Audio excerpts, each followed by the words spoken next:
Let your eyes close gently. Feel the weight of your blanket. Let the silence of the night settle around you. Now imagine darkness and filth. Beneath the castles and cities of medieval Europe were tunnels, not for treasure, not for escape, but for human waste. This was the world of the gong farmer. By day, you might pass them in the streets and not know.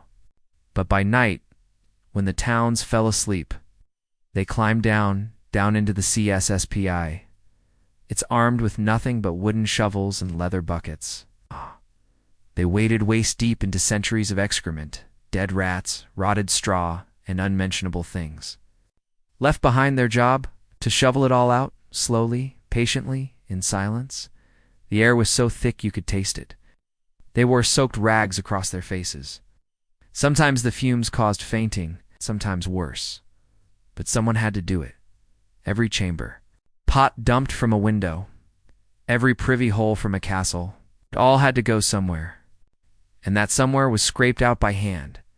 They were paid well better than many laborers, but no one shook their hand. No one let them in the tavern. Children laughed and called them devils, and yet they came back, night after night. Cleaning. The city one bucket at a time, vanishing before dawn. It was disgusting, dangerous, lonely, and absolutely necessary. So tonight, while you drift into sleep, spare a thought for the ones who worked in darkness so the world above could stay just. A little cleaner. The stars are out now. The village is quiet. Only the sound of wind in the reeds and a distant owl call fills the night. But wade further. Into the wetlands, their dash ankle deep in the muddy water, stands a woman. No boots, no protection. Bare legs submerged in the murky shallows. She is a leech collector. The practice sounds simple. Step into a swamp. Let the bloodsuckers cling to your skin. Pull them off. Sell them to doctors. But the reality, far more disturbing in cold dawn light. Leech collectors walked into brackish ponds and stood perfectly still, sometimes for hours. The leeches sensed body heat, the vibration of blood, and they came, wriggling, squirming, latching on. The collectors winced, not at the pain, but at the knowledge that some would be miscrawling into places unseen, sinking teeth into thighs, into creases behind knees, into the soft skin of toes. Once full, the leeches were pulled off, sometimes tearing skin, placed into jars. Kept alive until sold. Doctors believed leeches could cure fevers, headaches even. Madness. So the demand was high, but the price. The collectors got pennies. Infections were common. Legs left scarred. Some bled for hours afterward. Others collapsed from exhaustion or blood loss. Still, they returned. Because there were mouths to feed, and the swamp never ran out of leeches. So next time you see a still pond at dusk, imagine standing in it, motionless, feeling dozens of tiny mouths pierce your skin, just so a nobleman in town could be balanced by medieval medicine. Now take a breath. Let your body sink into the mattress. We're only just beginning our journey. Close your eyes and picture a medieval street at dawn. There's fog drifting low across the cobblestones, and the smell is thick. Not just the smoke of early fires, no, it's something far older, far more foul, because you're walking toward the tannery now, a place most people avoided unless they had no other choice. In the Middle Ages, tanners were the people who turned animal skins into leather, a vital trade. But the process was revolting. Let's step inside the tannery. Quietly, the first thing that hits you is the stench, raw, fermented, aggressive, a mix of rotting flesh, animal dung, and human urine. Yes, human. In fact, full chamber pots were collected from homes and dumped here daily, because ammonia from urine was essential to the process of softening hides. That was the secret ingredient. The tanner's apprentice, just a boy, maybe 12, wades barefoot into a vat filled with that yellowish liquid. He stirs animal hides with a long wooden pole. Some hides have bits of meat still clinging to them. There's no escaping the splashes. His tunic is already soaked to the thighs. No gloves. No masks.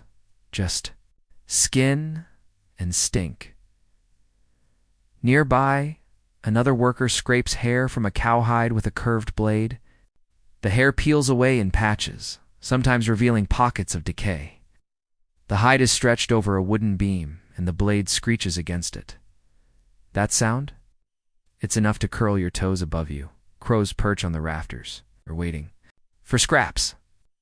Sometimes stray dogs find their way in too, attracted by the offal dumped into the alley behind the shop. And there's always awful blood clots, flesh bits, gelatinous chunks of connective tissue. It all pools into the gutters and flows down into the street, but still, the tanners work because without them, leather wouldn't exist. Sometimes pigeon droppings. The enzymes help soften it further. Imagine the texture: wet, slimy leather, sticky in places, almost like skin. Then it's hung up to dry on racks, big wooden frames lined in rows. The smell doesn't fade. It just settles into the air, into the workers' clothes, into their very skin. Tanners were often shunned by society, weren't allowed to live within city walls. Their shops sat downstream, away from clean water supplies. People believed the stink could spread disease, and yet everyone needed them. Their job was disgusting. Their lives were short. But their work was essential, so the next time you see a leather-bound book or a pair of polished medieval boots in a museum, remember the tanner, bent over a reeking vat, up to his elbows and waist, crafting something lasting from something rotten. Now breathe slowly. Let's move on. You're walking again. Slowly now, through a narrow alley. The moon is high above you, casting a cold glow over the stone walls. Everything is still except for a low, creaking sound. It's a wooden cart, and pushing it is a man with a shovel. Slung over his back and a cloth wrapped tightly around his nose and mouth. This is the gong farmer, one of the most reviled and necessary jobs in medieval society. The name gong comes from the Old English word gang, meaning to go, as in to go to the bathroom. A gong was human waste, and the gong farmer's job was to collect it. He works at night, always at night. Why? Because no one wants to see him, or smell him, or be reminded of what he does.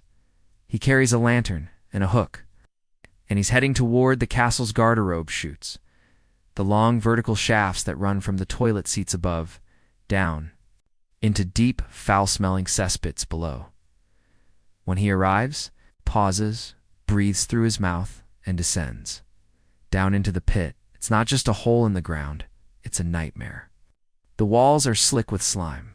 The floor, if you can call it that, is a swamp of feces. Urine, dead rats, and sometimes worse. He wades in. His boots sink with each step. The stink is immediate, choking, total. His eyes water. He grips the shovel and begins. Scooping human. Waste into buckets, then hoisting them up with a rope to his assistant above. The cart slowly fills.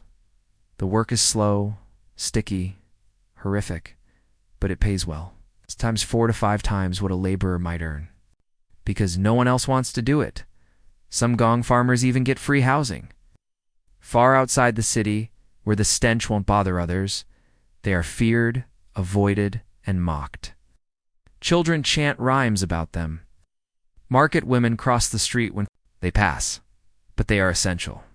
Without them, waste would back up into the streets, infecting wells, attracting vermin, and spreading disease. They are the invisible sanitation system of medieval towns. And when dawn breaks, the gong farmer hauls his cart to the outskirts to dump the night soil into fields, where it becomes fertilizer for next season's crops. Yes, the same crops. People will eat. It's a perfect cycle, revolting but effective. So when you imagine a medieval castle, don't just picture banners and battlements. Remember the cesspit beneath the queen's chamber, and the man in the dark cleaning it out, because without the gong farmer, the castle would rot from the bottom up. Now rest, and let the stink drift away as we continue. The year is 1348. You wake to the sound of bells, tolling slow, solemn, endless. One for each soul lost that day, and in the dim morning light, moving through the fog and ash is a cart, creaking wooden, pulled by a mule whose ribs show through. Its hide, this is not a merchant's cart. It carries bodies, and the man walking beside it. He is the plague barrier. He does not wear armor, he does not carry a sword. But every day he faces the same enemy, the Black Death. He wears a thick cloak, soaked in vinegar, cloth tied over his mouth. Some carry herbs or posies stuffed into their sleeves to ward off the miasma, the bad air believed to cause disease. But it offers no real protection. His job is simple. Gather the dead. He walks from door to door, alley to alley, following the cries of the living who've lost someone overnight. A white rag hangs from doors where plague has struck. He knocks no. One answers. He opens the door and steps into the silence. Inside, 1, 2, sometimes 5 bodies, wrapped in linen or simply left in their beds. He lifts them one at a time, carefully, reverently at first. But as the weeks stretch on, exhaustion dulls the ritual. They are heavy, rigid, swollen. He stacks them in his cart. By midday, the cart is full, a pyramid of limbs and faces, some already turning black with the plague's signature rot. He wheels them to the edge of the town, to a field that once grew barley. Now it is a plague pit. Already half filled, flies buzz in thick clouds above it. The smell is unimaginable, sour, sickly sweet, a stench that invades your soul. He dumps the bodies in. Sometimes priests are there, murmuring rushed prayers. Sometimes no one comes at all. The barrier wipes sweat from his face and turns back toward the city. There are more bodies waiting. He earns little, often just food or shelter. Some plague barriers were prisoners or vagrants given a job no one else would do. Others volunteered, thinking perhaps if they helped, they'd be spared. Many weren't. Some cities built body wagons with bells that rang as they rolled through the streets. People would shout from windows, "Bring out your dead!" Always the barrier came. There was no glory in this work. Only risk. Only death. But without him, the dead would pile up in homes, rot in alleyways, poison the wells. He was the last mercy some would ever know. So as you drift deeper into sleep, picture that cart disappearing into the mist. The bells, still ringing, and whisper a thanks to the plague barriers, death's quiet, reluctant assistance. You think your job stinks? Try being a tanner in the Middle Ages. Tanners were the people who turned raw animal hides, blood, hair, flesh, and all into usable leather for shoes, belts, armor, and more. But this wasn't done in some clean, well-lit workshop. No, this was work done knee-deep in filth, surrounded by the most nauseating stench you can imagine. Imagine you're standing in a narrow yard behind a row of workshops. Barrels line the space, each one sloshing with mysterious liquid. The ground is soaked, sticky, and buzzing with flies. There's a skin draped over a wooden frame, and it's your job to scrape the hair off it. But before you even get that far, it's been through the worst part. Tanners began by soaking hides in urine, not clean water, not vinegar urine. Sometimes from animals. Sometimes collected from public barrels placed around the town where people were, encouraged to relieve themselves.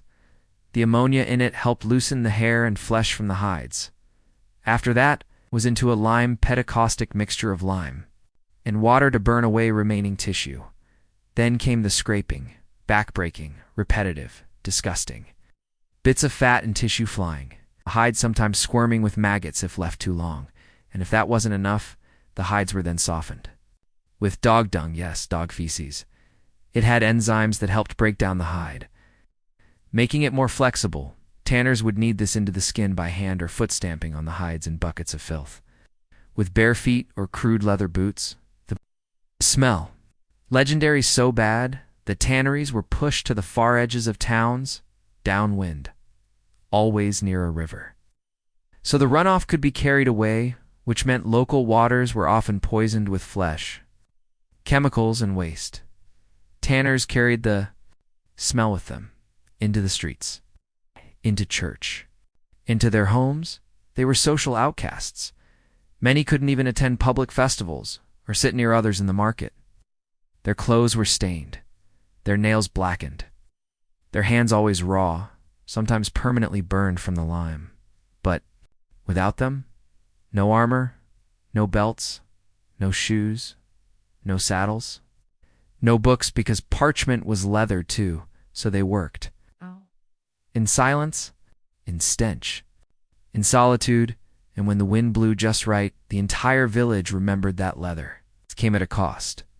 So if you're drifting to sleep and you think your job was hard today, imagine soaking cowhides in barrels of urine, scraping them in, a swarm of flies, and softening them with dog droppings. And remember, someone had to do it, even if nobody wanted to talk to them after. If tanners stank, gong farmers were in a league of their own. The name sounds almost charming, doesn't it? Gong meant human waste in Middle English. So a gong farmer was a sewage worker specifically, the brave or desperate soul who emptied medieval cesspits. And yes, it was exactly as horrifying as it sounds. Let's set the scene. It's midnight, because gong farmers worked only at night. No one wanted to see them, hear them, or certainly smell them. You're wearing thick leather boots, scarf tied around your nose. You're carrying a wide-handled spade, a bucket, and a rope. You lift the heavy wooden lid of a castle's privy shaft, a deep pit, where waste had accumulated for months or years. The smell hits like a physical blow. Your eyes water. You gag. Below, there's a bubbling slurry of human excrement, animal droppings, rotten food, and slime. And it's your job to get it out. You climb in. Some used wooden ladders. Others were lowered on ropes, down into the darkness. Into the muck. There were no gloves, no masks, only brute endurance. You scoop, fill a bucket, pass it up again and again. Sometimes the contents sloshed up to your knees. Some pits were so deep men drowned in them, slipping, getting stuck, passing out from fumes. But you worked fast, because every moment down there was a moment closer to illness or death. The job was crucial. Without gong farmers, waste overflowed into streets, water supplies, even homes. Entire neighborhoods could become uninhabitable, and yet society despised. They were well paid, sometimes very well, but they were also socially untouchable. People crossed the street when they passed. Priests avoided giving them communion. Their children were shunned. They were the ghosts of the medieval city, needed but never spoken of. After their nightly shift, they dumped the waste far outside the walls in dung heaps, in designated pits, or sometimes straight into rivers. In the winter, frozen waste clung to their boots. In summer, the stench clung to their lungs. Some towns had entire teams of gong farmers. The biggest castles employed full-time staff to clean out garderobes and privies, but even then, it was never enough. Medieval cities often stank of urine and feces, queues in the grandest courts. Because sanitation, like everything else in the middle, ages relied on the backs of the lowest, those who did the jobs no one else could stomach. So tonight, while you lie clean and safe in your bed, spare a thought for the man in the pit, the man who kept the castle clean by standing waist-deep in human waste. He wasn't honored. He wasn't remembered. But without him, everything would have collapsed into filth. In the darkest hours of the Middle Ages, when death crept through villages and cities like smoke, there were those whose job was to touch what no one else dared. The dead. They were the plague bearers, so-called death collectors, body men, or corpse handlers, and they lived surrounded by death, till it finally claimed them too. Let's go back to the year 1348. The Black Death has arrived in every street. Bodies pile up, homes are boarded shut, church bells ring non-stop. At the sick. Cough black blood. Their skin blooms with boils. And when someone dies, their family flees. Neighbors bolt the door. No one comes to help, no one but the plague bearer, wrapped in thick wool sometimes. Soaked in vinegar or camphor, they crept through the city at dawn and dusk. Some wore rudimentary plague masks filled with herbs and flowers to dull the stench of rot. Their job? Collect the corpses one by one, from beds, House. from doorsteps, from gutters. They loaded them into death carts, wooden wagons that creaked under the weight of entire families, children, old women, priests, beggars, merchants. Death made no distinction, and neither did they. They wore gloves made from leather or sackcloth. Sometimes they used long poles to drag the dead, keeping as much distance as possible, but nothing really helped, because no matter how careful they were, plague bearers died often within weeks. There was no protection, no cure. The job was a death sentence, but someone had to do it. Corpses couldn't be left to rot in the sun. It's not just for health, but for morale. A city filled with bodies was a city doomed, so the plague bearers kept going. They buried the dead in mass. Graves, sometimes hundreds at a time. No ceremony, no prayers. Just lime and dirt. Some made quick signs of the cross. Others whispered apologies. And every day the bodies came faster. Many plague bearers drank heavily. Others sang as they worked too.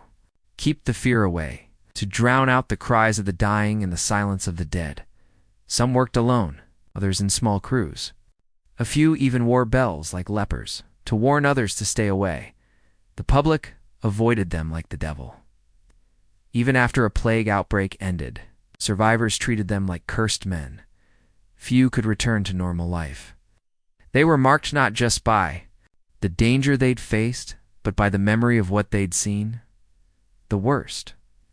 The children, there are records of plague bearers breaking down after collecting infants from cribs.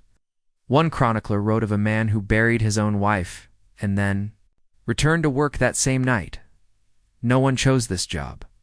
They were often orphans, debtors, prisoners, or simply the most desperate. But without them, entire towns would have turned into open graveyards. So the next time someone talks about courage, remember the plague bearer, the man who walked into death. Night after night, dragging the weight of a broken world behind him. Imagine this. You're lying in a straw-stuffed bed. It's late. You're cold. The wind whistles through the cracks in the wooden shutters, and then you hear it. Scratch, scratch, squeak a rat. Maybe more than one, maybe a dozen. You pull the blanket up to your chin, heart racing, because in the Middle Ages, rats weren't just pests. They were portents of disease, thieves of food, and sometimes killers in the dark. And in this world, one man's job was to face them. The rat catcher, not a noble profession, not even a respected one, but a necessary evil. He wasn't dressed in armor or robes. He wore leather boots crusted with blood and dung, a thick tunic smeared with grease, and belts filled with tiny cages, hooks, blades. Some wore thick gloves to avoid bites. Others didn't bother. Bites were part of the job.